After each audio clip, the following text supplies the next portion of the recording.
بسم اللہ الرحمن الرحیم۔ حضرت مالک بن دینار کی توبہ کا سبق آموز واقعہ۔ میرے عزیز دوستو، جیسے کہ کسی کی اولاد اگر بچپن میں فوت ہو جاتی ہے تو اسے میدان محشر میں وہ اولاد کس حالت میں یا کون سے کام آئے گی۔ میرے عزیز دوستو، مالک بن دینار رحمت اللہ علیہ سے ان کی توبہ کا سبب پوچھا گیا تو انہوں نے کہا، میں ایک سپاہی تھا اور شراب کا رسیہ تھا۔ میں نے ایک نفیس باندی خریدی اور وہ میرے دل میں خاص مقام کی مالک بن گئی۔ اس سے میری ایک بچی پیدا ہوئی۔ میں اس بچی کو حد سے زیادہ پیار کرتا تھا۔ جب وہ زمین پر گھسیٹ کر چلنے لگی اور میرے دل میں اس کی محبت اور زیادہ بڑھ گئی، وہ مجھ سے مانوس ہو گئی اور میں اس کے سامنے جب بھی شراب لا کر رکھتا تو وہ آ کر کھینچا تانی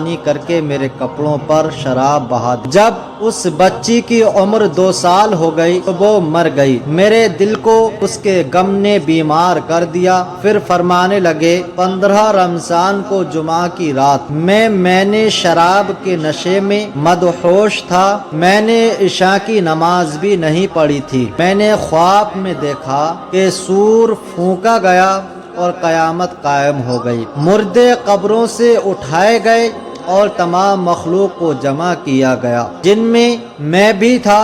میں نے اپنے پیچھے آہٹ سنی، مڑ کر دیکھا تو ایک بہت بڑا اسدھا یعنی سانپ کالے رنگ کا، آنکھیں نیلی ہیں، منہ کھولے میری طرف دوڑا آ رہا ہے۔ خوف و دہشت کے مارے میں بھاگا۔ راستے میں ایک ستھرے لباس یعنی صاف لباس والے شخص کے پاس سے گزر ہوا۔ میں نے سلام کہا، اس نے جواب دیا۔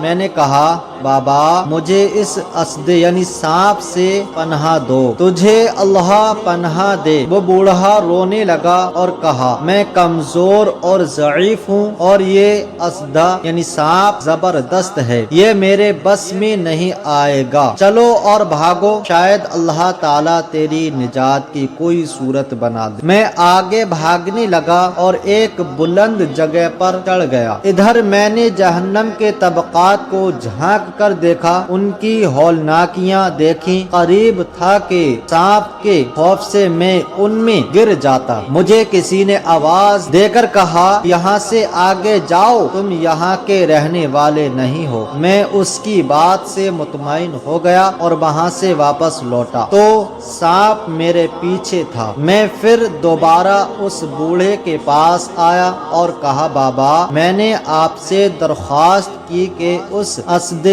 سے میری جان چھڑاؤ، آپ نے کچھ نہیں کیا۔ وہ بوڑھا پھر رونے لگا اور کہا، میں ناتواں ہوں، البتہ تم اس پہاڑ کے پیچھے جاؤ جہاں مسلمانوں کی امانتیں ہیں، اگر تمہاری کوئی امانت ہو تو وہ تمہاری مدد کرے گی۔ میں نے دیکھا چاندی کا ایک گول پہاڑ ہے اور اس میں جگہ جگہ سوراخ اور روشن دان ہیں اور پردے لٹکے ہوئے ہیں۔ ہر روشن دان پر سونے کے 2 پٹے ہیں اور ان کے قبضے یاقوت کے ہیں اور آرائش موتیوں کی۔ ہر پٹے پر ایک ریشمی پردہ ہے۔ جب میں نے پہاڑ کی طرف نظر دوڑائی تو فوراً اس کی طرف بھاگا اور اسدھا میرے پیچھے۔ جب میں پہاڑ کے قریب پہنچا تو ایک فرشتے نے آواز دی، پردے ہٹاؤ، دروازہ کھول دو اور سیدھے کھڑے ہو جاؤ، شاید اس حاجت مند کی یہاں کوئی امانت ہو جو اسے اس کے دشمن سے نجات دلائے۔ میں نے دیکھا پردے ہٹ گئے اور دروازے کھل گئے اور ان روشن دانوں سے بہت سارے بچے میری طرف جھانکنے لگے، ان کے چہرے چاند کی مانند تھے۔ اسی دوران اسدھا یعنی سانپ بھی میرے نزدیک پہنچ۔ میں اس وقت حیران رہ گیا جب ان میں سے ایک بچے نے چلا کر کہا، ابے سب آؤ، اس کا دشمن اس کے قریب آ گیا۔ چنانچہ وہ ذوق در ذوق کھڑے ہو کر جھانکنے لگے۔ اچانک میری وہ بچی جو مر چکی تھی وہ بھی ان کے ساتھ جھانک رہی۔ جب اس نے مجھے دیکھا تو رونے لگی اور کہا ہائے یہ تو میرا باپ ہے۔ پھر اس نے نور کے جھرمٹ میں تیر کی تیزی کے ساتھ چھلانگ لگائی اور میرے سامنے آ کر کھڑی ہو گئی۔ اس نے اپنا بایاں ہاتھ میری طرف بڑھا کر میرا دایاں ہاتھ پکڑ لیا اور اپنے دائیں ہاتھ کو اژدھے کی طرف بڑھا دیا تو وہ بھاگ گیا۔ پھر اس نے مجھے بیٹھایا اور میری گود میں بیٹھ گئی اور اپنے دائیں ہاتھ سے میری داڑھی پکڑ کر کہا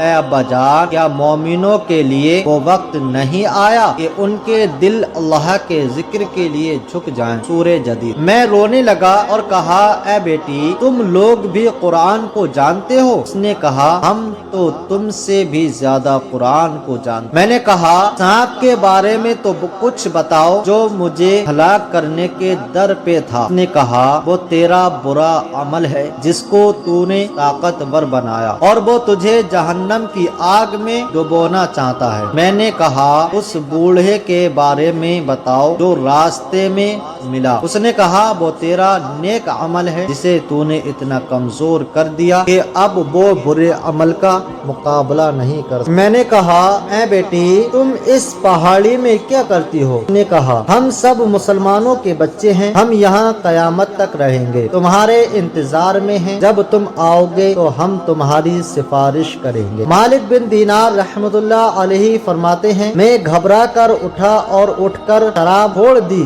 اور اس کے جتنے بھی برتن تھے سارے توڑ ڈالے اور اللہ تعالیٰ سے توبہ کی اور پھر فرمایا یہ خواب میری توبہ کا سبب بنا۔ حاصل معلوم ہوا کہ اولاد اگر بچپن میں فوت ہو جائے تو مایوس نہیں ہونا چاہے بلکہ اللہ کی مرضی پر راضی رہنا چاہیے، کیونکہ یہی نابالغ اولاد آخرت میں کام آنے والی ہے، جیسا کہ اس واقعے سے سبق ملتا ہے۔ اللہ تعالی ہم سب کو عمل کرنے کی توفیق عطا فرمائے، آمین یا رب العالمین۔